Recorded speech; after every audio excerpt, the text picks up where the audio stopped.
This program is about unsolved mysteries. Whenever possible, the actual family members and police officials have participated in recreating the events. What you are about to see is not a news broadcast. He fights crime by performing autopsies, and his legendary skills have led some to call him a modern-day Sherlock Holmes.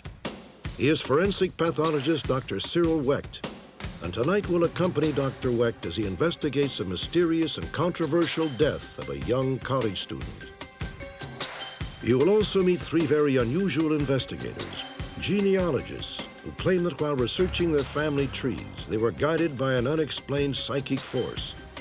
It may seem unbelievable, but all three are convinced that the spirits of their ancestors reached out to them from beyond the grave. Join me. Perhaps you may be able to help solve a mystery.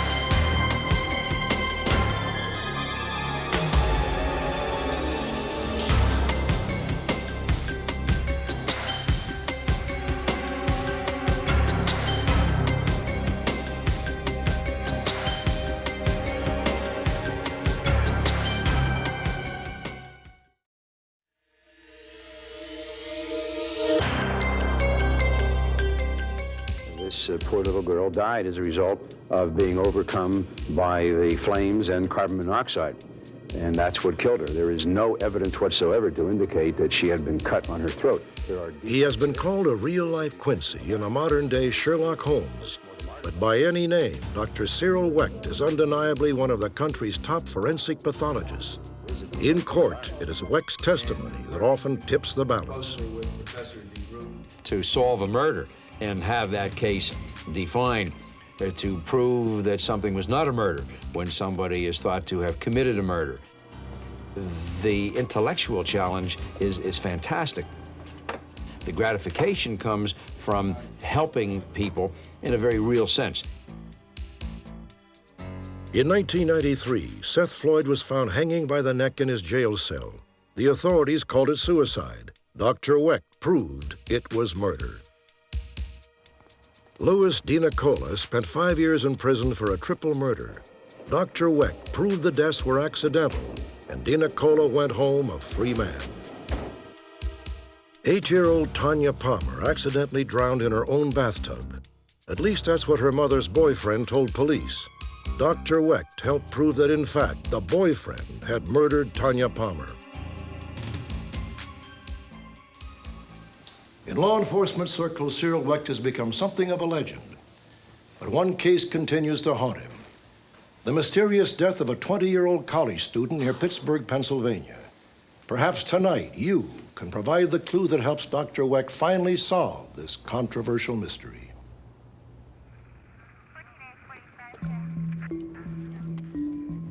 It was on a Wednesday evening, the 21st of October, 1987, that authorities found the body of Jack Davis, Jr. Davis was sprawled at the bottom of a 20-step stairwell on the campus of Indiana University of Pennsylvania. Jack had last been seen the previous Friday night. He attended a party with some of his fraternity brothers, then made the rounds at a few local bars. Jack's body was autopsied by a local pathologist. The toxicology report, a routine check for unnatural substances in the body, was completed at a lab out of state. The autopsy and test results were forwarded to County Coroner Thomas Streams. He ruled that Jack's death was accidental. The body was not in disarray from a fight. There was no signs of defensive wounds as a struggle. There were no drag marks. There was just nothing unremarkable about the body.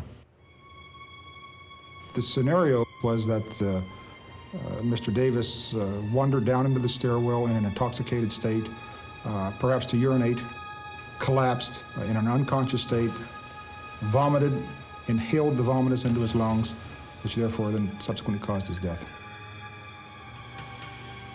The official report concluded that Jack Davis died at about 2 a.m. Saturday morning, several hours after he disappeared. His body apparently lay in the stairwell for nearly 5 days.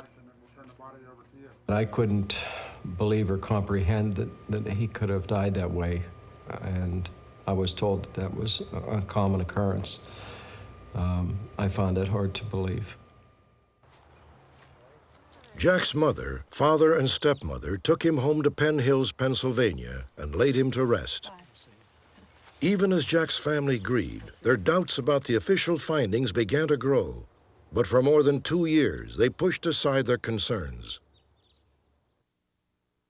Then a local reporter began to publicly question the coroner's ruling. Finally, Jack's family turned to Dr. Wecht. Thanks for coming down. I'm sorry to meet you under these circumstances. Before I got into the medical aspects of the case, I was just puzzled as a matter of common sense. How could a body have been lying outside on a college campus in the early fall for 5 or more days, unseen, unnoticed by anybody? The other thing that puzzled me was, I thought, gee, why would a young man in the early hours of the morning walk 15 steps, then a landing, and another 5 steps to urinate?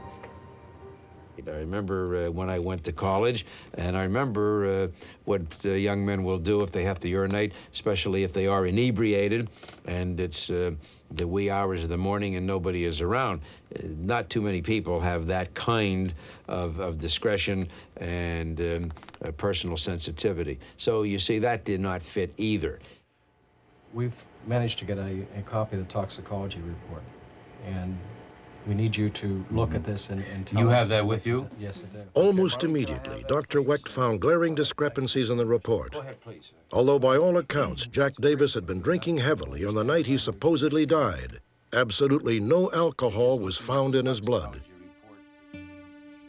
There was no doubt that he had been drinking. Nobody challenged that. In order for him to have wound up with no alcohol in his blood at the time of his death, he would have had to have been alive for about 30 hours.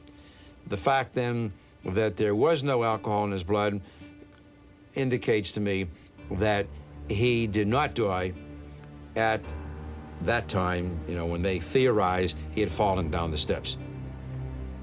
Dr. Wecht found other evidence that argued against a Saturday morning death. Jack Davis was clean-shaven Friday night when he was last seen, but when Jack's body was found, there was heavy beard stubble on his face. There was one final discrepancy: the autopsy slides of Jack's lungs. They provided stunning evidence that the presumed cause of death, choking on regurgitated food, was nothing short of impossible. If you're going to list that as a cause of death, you've got to find food particles deep down inside the small terminal air passageways, and that wasn't present. The other thing about the autopsy that really stood out for me and made me quiver with excitement was the fact that the head had not been examined. The pathologist who did the autopsy had not opened up the cranial vault. The pathologist who performed the first autopsy went as far as he felt he had to go to find a conclusive cause of death. And when he opened up Jack Davis's chest and examined the internal organs, he noticed, apparently noticed aspiration of stomach contents in the lungs, and therefore he felt that was an independent and conclusive cause of death, and did not open the skull. At that time, we all agreed as a family and with Dr. Wecht that the body needed to be exhumed. You can see the discoloration. It was the only way we would find out the true cause of death. Look, Joe, look at that subgaleal hemorrhage. When I opened up the skull, I found 3 fractures. 3 areas of skull fracture with significant bleeding overlying the brain. It's a blood clot. It's a pooling of blood. And that was the cause of death, which had never been appreciated because the head hadn't been examined in the first autopsy. And now we knew the cause of death. It was then, and is today, of course, unequivocal. Yeah, you could come in off Oakland Avenue. Slides and lab work can only tell part of the story. With a university official, Dr. Wecht visited the stairwell where Jack's body was found. Was some students saw him first then and reported him to the campus? That's correct. I realized that that body could not What do we have here? have accidentally fallen or been thrown from high up, because he would have had eggshell depressed type fractures. Similarly, it did not appear that he had stumbled down the steps, because there was no pattern of abrasions and bruises, contusions, and so that did not fit.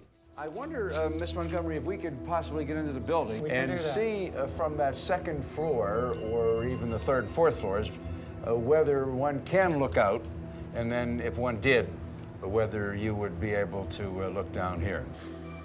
Right down in here. Yeah, you is the can see stairwell. very clearly. And, you know, if you should look down, you certainly can see directly there. Average height. Approximately 200 students were in rooms overlooking the stairwell during the days Jack supposedly lay below. Thanks. However, not one person reported seeing the body. There was one final problem with the official scenario: the weather.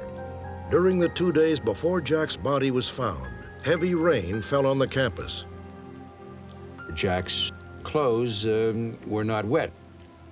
We had a real problem in explaining how Jack could have been lying there for all those days in rainwater with dry clothes. Well, how can that be? I would say it is more likely that Jack Davis died elsewhere, or was injured elsewhere, or was dying elsewhere, and then was placed at the bottom of those steps. I base this upon the known facts. Dr. Wecht's critical findings convinced authorities to reopen the case in October of 1990. Really nothing new came of it, and at that point the investigation was closed again. Personally, I still go along with the fact that he fell from up above. Dr. Wecht's comments about the egg-shelling effect, I'm not too sure that he couldn't have hit the side of the wall to begin with and broken the fall somewhat. And I've seen very strange things with drunks anyway, so nothing would be unbelievable to me. Some critics of the official findings believe Jack's death was no accident. Reporter Marlene Brennan theorizes that Jack may have been caught up in a feud between two rival fraternities. Some students report that there were up to 5 fights that night, and it could be possible that he was involved in one of them and he was injured, and someone didn't know what to do with him, so they kept him somewhere thinking that he might get better or whatever, and he didn't, and then they moved him into the stairwell. I believe somebody out there does know something, and I'm hoping that perhaps with continuing inquiries by the family and friends, perhaps through the presentation of this show and so on, who knows, that somebody may step forward. Had he lived, Jack Davis would have graduated with 2,700 other students in the class of 1989 at Indiana University of Pennsylvania. Cyril Wecht is convinced that among them is at least one person who knows what really happened to Jack Davis, Jr. Perhaps the time has finally come to set the record straight. Next, a remarkable tale of psychic communication from beyond the grave.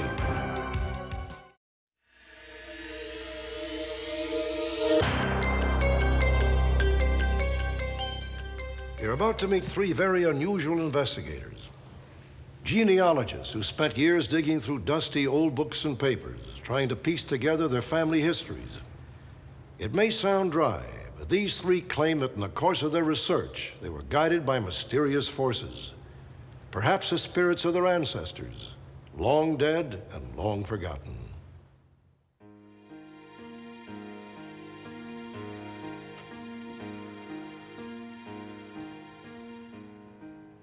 On a rainy afternoon in 1948, curiosity got the best of an 8-year-old boy named Hank Jones.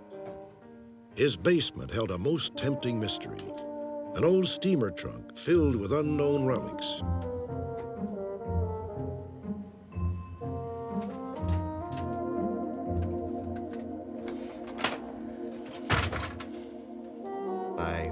opened the lid, and inside was just a treasure trove of material on our family. Old photographs, old letters, documents, old wills and deeds. I never knew any of my grandparents except my mother's mother. And in a sense, by seeing their pictures, by reading their diaries, by looking at their letters, they came alive to me. They became the grandparents I never knew. And I don't know what it was, but it lit a spark inside me at the age of 8. And ever since that time, I've been climbing the family tree, trying to find out as much as I could about my ancestry. On that chilly day, when he first peered into the old trunk, Hank had no idea he had just set the course for the rest of his life.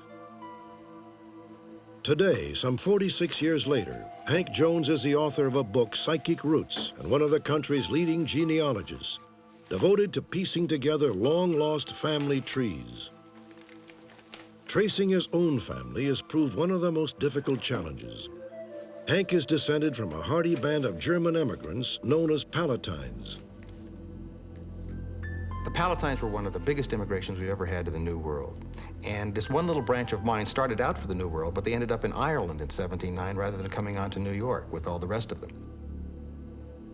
Although his own ancestors had gone to Ireland, Hank found himself intrigued by a man named Johann Dietrich Schneider, who belonged to a group of 847 other Palatine families who had journeyed to New York.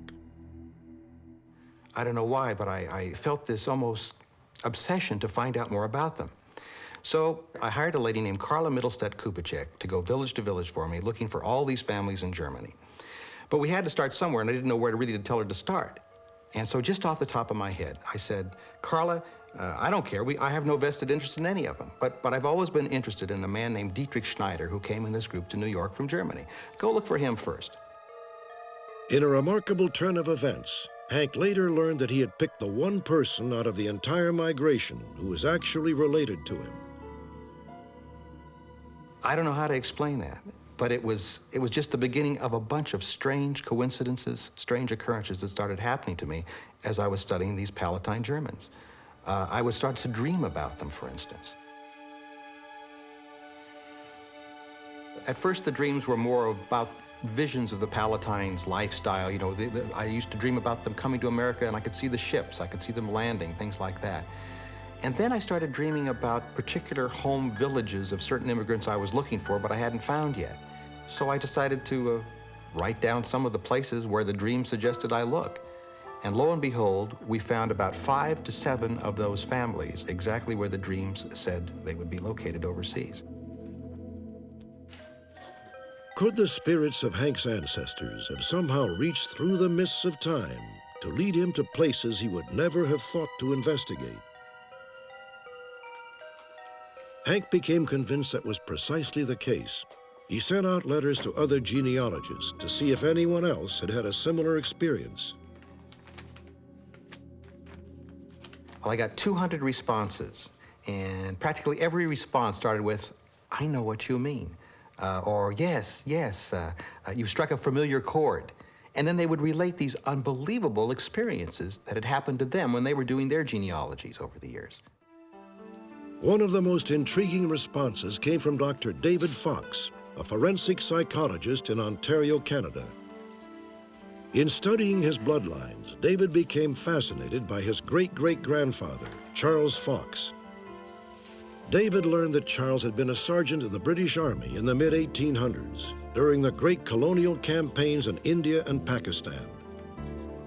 Despite uncovering a wealth of written information, David had no idea what his great-great-grandfather might have looked like until he began to have a strange recurring vision. First of all, I pictured him. I pictured him in his military uniform, his red coat, the buttons, and perhaps medals.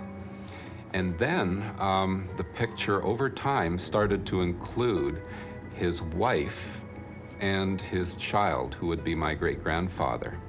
And I thought, well, this is very strange because the probability of such a picture existing is so remote, so infinitesimal, you might as well say zero probability.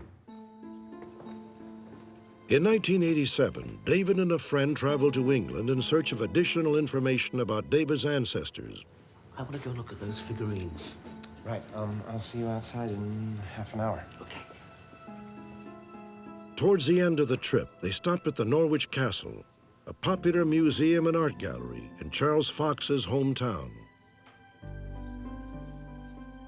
I just wandered from room to room in the castle, aimlessly, I thought, and just as I was entering the doorway to one room, I noticed ahead of me was a very, very large portrait that just stood out, almost three-dimensional. I was awestruck. It was like the little hairs on the nape of my neck were just standing up. I had pictured an item somewhat similar to this, or very similar to this, and there it was, right before my eyes. Incredibly, David says the painting was a same family portrait in his recurring vision. The painting was completed by one Frederick Sandys in the year 1860. And my great-grandfather, being born in 1857, would have been 3 in 1860. The woman in the picture was very much younger than the older soldier, and I knew that that Sergeant Charles Fox's wife was 13 years his junior. And the old gentleman was a sergeant. There were 3 stripes on his right arm. And most curiously and interestingly, he had 3 ribbons on his left breast. And I realized that my own ancestor probably did win a number of medals when he was overseas, but at that point, I didn't know which ones.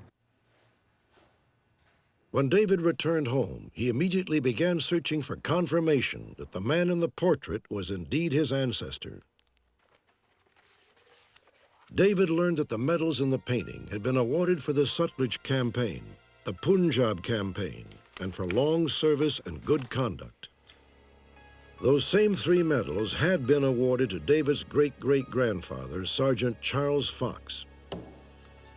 It's almost as if my head became fuzzy at that time because I thought, this is quite incredible. I had an image, the image in mind, that was translated into something there, something 3-dimensional. And again, to have the fantasy and reality merge in this way, I find most exceedingly curious. The best thing about it is that you have a feeling that your ancestors care about you, that they really want to be found. It's a sense of reuniting. Carol Montrose of New Albany, Ohio, would certainly agree.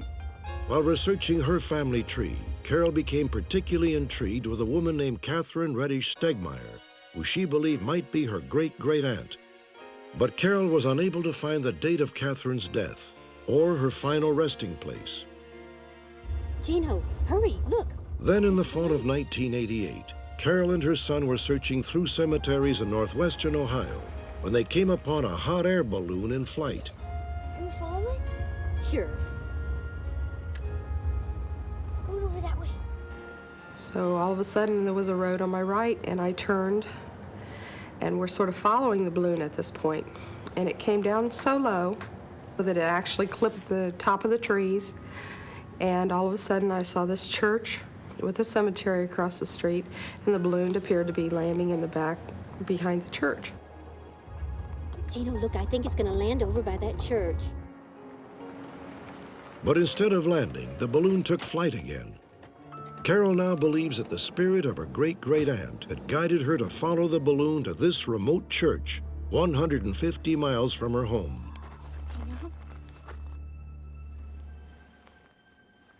I'll be right back. I thought that it wouldn't hurt to check the cemetery, even though I had never really considered any of the family having been buried there. Almost in the front row was Frederick Stegmeyer, a child of Kate. And I was ecstatic. I mean, I knew that I was at least in the right area. Carol ventured farther into the cemetery. There on the back row was the grave she had been looking for. It was so amazing, so strange. I can't say for sure Kate was trying to help me, but I sure feel like she was. I believe it's very possible that the spirits of our ancestors in some way are directing us in our searches. They want to be found. They want to be found, and they may give us little subtle clues along the way of how to do it. They may somehow open some doors for us as we do our genealogy. I'm very open to that. Did mysterious psychic forces somehow lead Hank, David, and Carol to their ancestors? Or is it all just a coincidence? Whatever the case, if you happen to be studying your family tree and you get that odd feeling to visit one more library or open one last book or even follow a hot air balloon, take heed. Perhaps you are being guided by the spirit of one of your ancestors.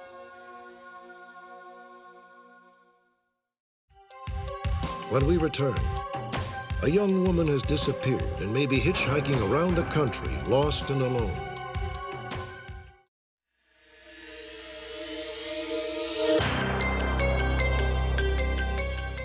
Okay, take it out. August 10th, 1993, just east of Mendocino, California, in a remote corner of Redwood Forest, an incongruous sight. A shiny red car has been found stuck in the mud. The car radio has been ripped out. There are minute traces of blood on the dashboard in the front seat, along with shredded identification papers. A few torn-up photographs are scattered nearby.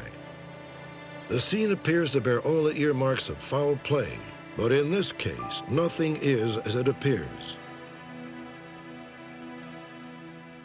The shredded IDs were traced to 22-year-old Christie Krebs, an aspiring chef who worked at 2 different restaurants in Fort Bragg, California, 7 miles from the spot where her car was found. Christie lived with her parents and 2 younger brothers in Fort Bragg. And for Christie's parents, the entire scenario had an eerily familiar ring. Christie Krebs graduated from high school in 1989 and went to work full-time in a local restaurant. She was cheerful and upbeat and worked tirelessly, but she also developed an unrealistic obsession about a married man she worked with.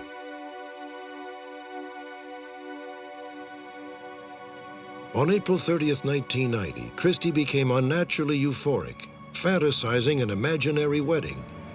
She drove aimlessly for hours and lost her way on a country road.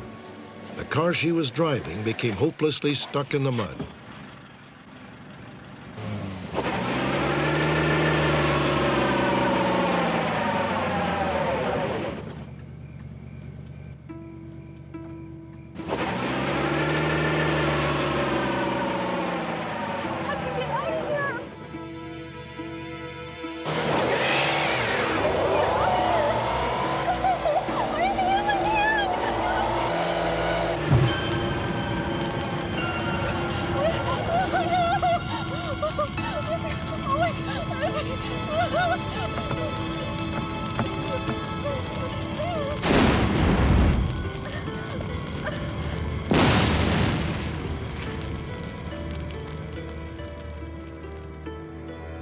When Christie's car was found, it looked like this.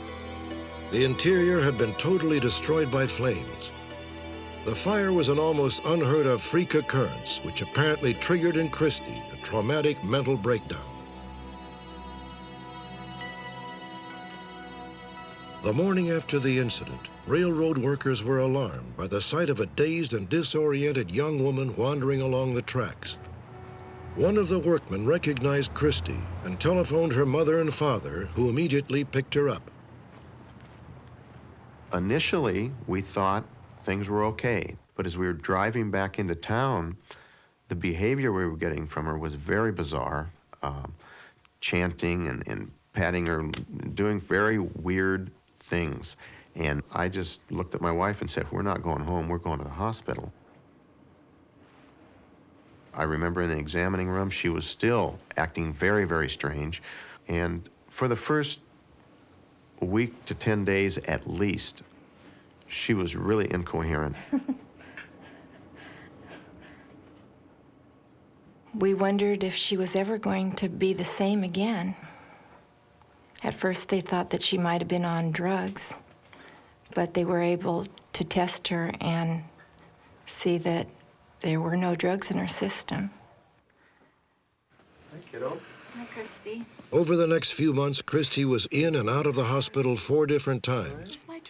Eventually, she was diagnosed as having experienced a psychotic, trauma-related break. What? Why are you doing My that? car. My keys. Your my car's okay. It's all right, Kristi. Your car's okay. Kristi's parents feared the worst. But after therapy and drug treatment, Kristi made rapid progress. She was released from the hospital for good some 6 months after the car fire. An occupational therapist had recommended that Kristi work, but only part-time. And good luck to all of you. I think it was suggested she work 20 hours a week to start with. And she did incredibly well, and she was very proud of herself, and she got herself a second job at a local fast food restaurant.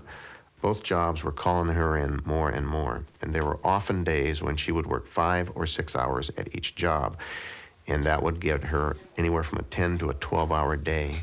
Plus, in between the 2 jobs, she was often going to the health club and exercising and trying to keep her weight down. 3 years went by. Kristi's parents became very concerned about her manic pace. Yet Kristi insisted she was okay, right up to the night she disappeared. Here you go. Great. Thank you. The manager of the pizza parlor indicated that she was extremely hyper, was extremely happy, much happier than she had been in a long time. And at one point, the manager of the pizza parlor had asked her why she was so happy, which was somewhat unusual. And Kristi apparently responded that it's not what you think, and went on about her work. That night, August 9th, 1993, Kristi left work still in high spirits. She said she was going straight home. But she was next seen in the parking lot of a nearby public beach, where a ranger spoke to her about 15 minutes before closing time. Is everything okay? Yeah, I just came from work to relax here, if that's okay. Yeah, that's fine. I just wanted to make sure you knew this wasn't an overnight lot. Yeah. Is it okay if I stay here for a while? The ranger was the last person to see Kristi before she disappeared. Thanks. He said that she seemed fairly normal. She then went from there apparently back through Fort Bragg, traveling south, and headed toward the town of Mendocino. At some point, Kristi turned onto a small country road and then veered onto a dirt road. She ended up here, just 7 miles from the spot where the car fire had occurred. Once again, deep in the redwoods. Once again, stuck in the mud.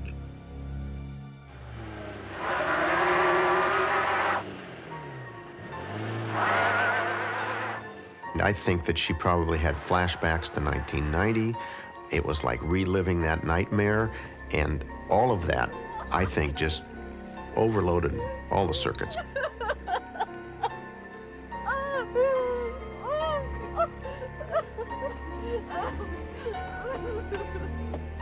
Kristi's father believes that his daughter suffered another psychotic break, perhaps even wandering into a creek as she tried desperately to deal with a bizarre repetition of her earlier trauma.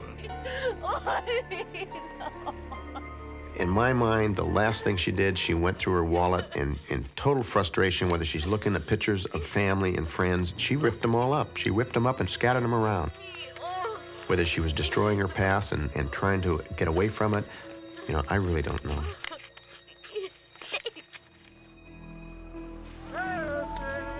The next morning, a full-scale search was launched, but no trace of Christie Krebs could be found. Over the next few months, however, several sightings were reported, from Texas to Salt Lake City, Utah. One sighting in California seemed extremely promising.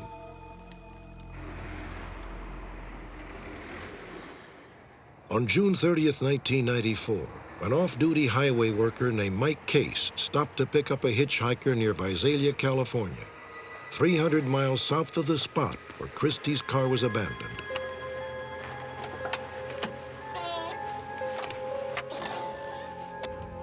It seemed to me that she didn't have it all there. At first, I thought possibly she was on some type of drugs.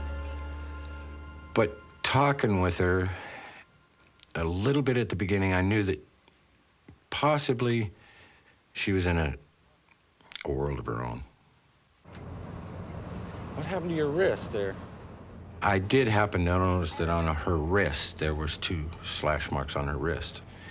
And I asked her directly, I said, well, what happened there? And she said, I had a breakdown. I had a boyfriend. He wasn't very nice. Over the course of 90 minutes, the girl talked about several things which would later ring true to Christie's parents. A boyfriend who seemed fictional, a desire to visit San Jose where she once had relatives, and especially her love of the ocean. In fact, Mike Case dropped her off at an intersection near Hanford, California, where she could easily hitchhike to the beach.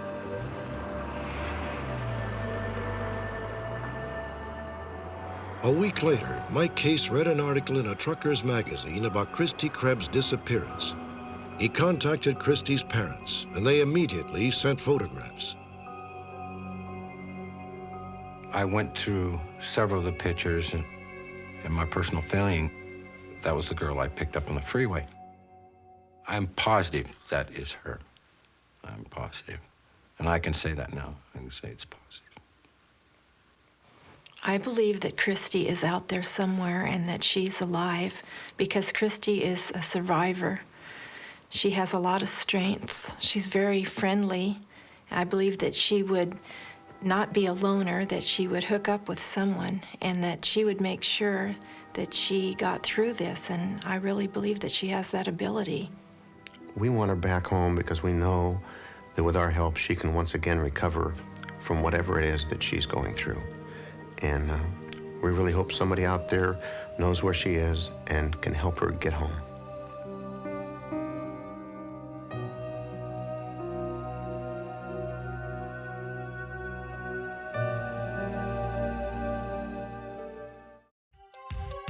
When we return, the discovery of a hidden birth certificate prompts a man to search for his long-lost brother.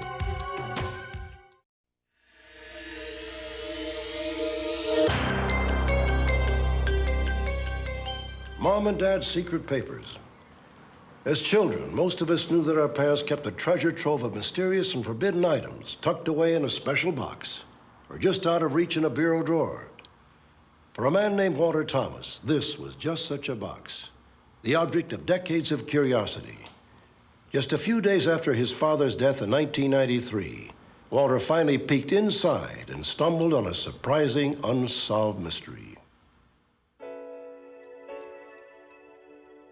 It is a ritual that has been repeated by sons and daughters through the ages.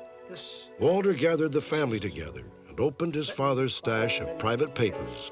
It's a driver's license from 1933. Certificate of birth registration for who? John Philip, John Thomas. Who the heck spelled it John Thomas? When we came across his birth certificate, it was the most, it was unreal. I can't think of a word to put into it. It was unreal. I can't believe this. Daddy never kept anything from me. It was an extraordinary revelation, one that took Walter back to his childhood in the 1940s.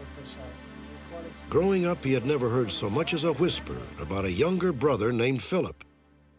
All right, is that what you call cleaning up the leaves, huh? No, Sonny, come here. Come here. Give your mama a big kiss. The Thomas family made their home in West Chile, Rhode Island. Dad worked in a textile mill. Mom looked after Walter, his younger sister, and younger twin brothers. Oh, what's the matter? Grandma was a frequent visitor. What is it? We didn't have much, but in those days, you didn't expect much. You just did what you had to do just to get by. You want to try a bottle? Mom was the sweetest woman you ever did meet. She had a heart of gold. Her laughter lit up the room. She was like a queen to us, you know? She was perfect. In every which way, she was perfect, until her sickness came in. The sickness had been a dark cloud over the Thomas family. Walter says his mother, Adele, suffered strange mental lapses. Without warning, she would wander away from home, trudging aimlessly through the neighborhood and beyond. On many occasions, Walter and his father would spend hours looking for her. When's Mom gonna get over this? I used to ask Dad that question. Dad, is Mom ever going to get better from this? Is Mom ever going to stop this? His answer was, Sonny, he said, it's in God's hands. I said, I don't know.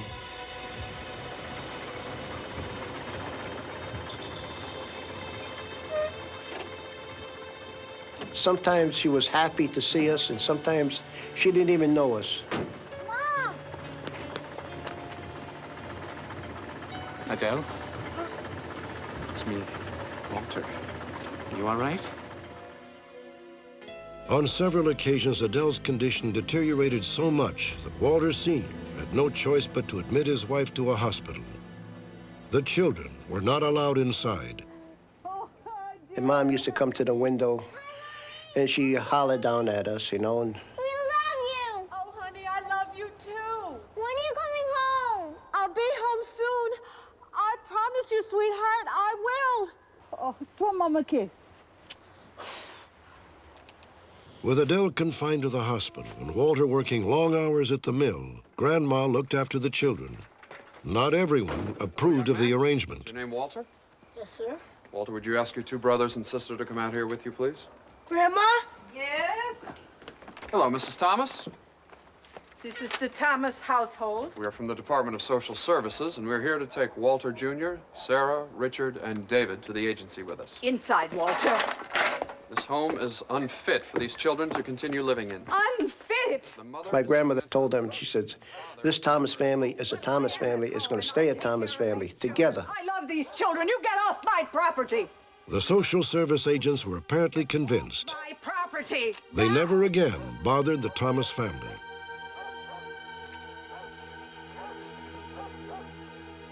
In May of 1947, Adele recovered and spent several months at home with her husband and children. But another bout of mental illness sent her back to the hospital with an added complication. Adele was pregnant with the couple's fifth child. Philip John Thomas was born in April of 1948. Given the circumstances, Walter felt he had no choice. Reluctantly, he and Adele gave their child up for adoption. Now, decades later, Walter resolved to find his brother, but he quickly discovered that every official record was sealed. His story was picked up by a local newspaper. Then a television station sent a reporter to interview Walter. Walter Thomas Jr. was 13 years old when his mother... The broadcast would lead to a completely unexpected discovery.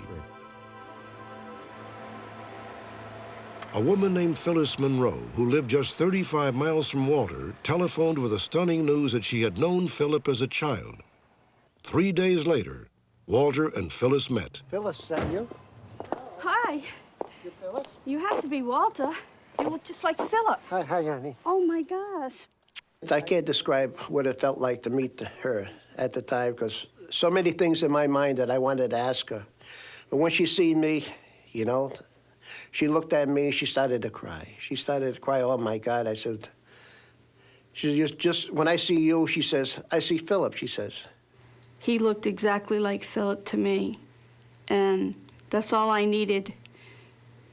I didn't need no paperwork, because that was proof enough to me that that was Philip's brother. Phyllis, I found the teddy bear. Maybe Philip wants to play with that.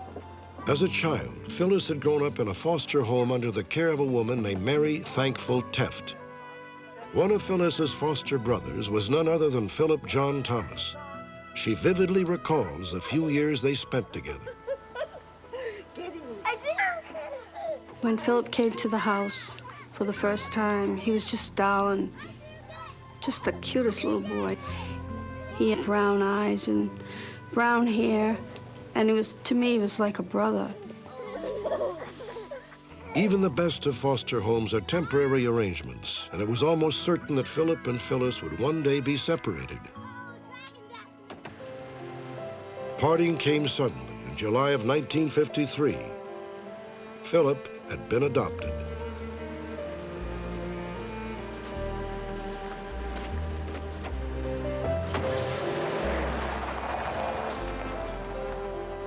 Philip was part of my life when he was a little boy there, and I know that part of my life went when he went, because I was so attached to him.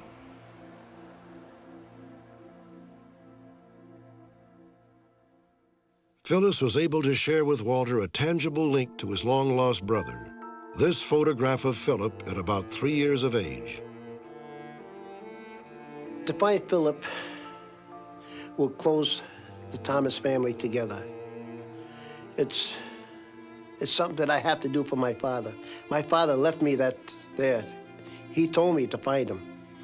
And not in the words, but he left it there for me to go after him. He knew I would. I'm willing to bet, knowing my father, that he took that paper out many times and touched it and held it and prayed on it. And hoped that Philip would have been forgiven enough so that he could, forgive Dad for what he did.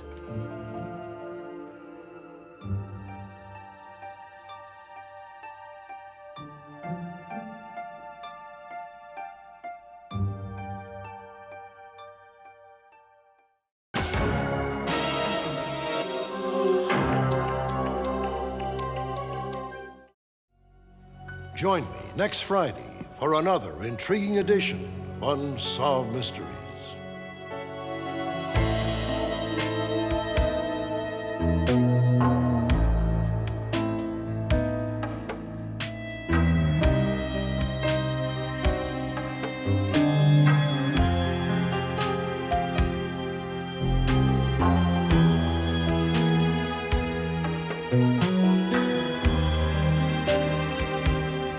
Thank you.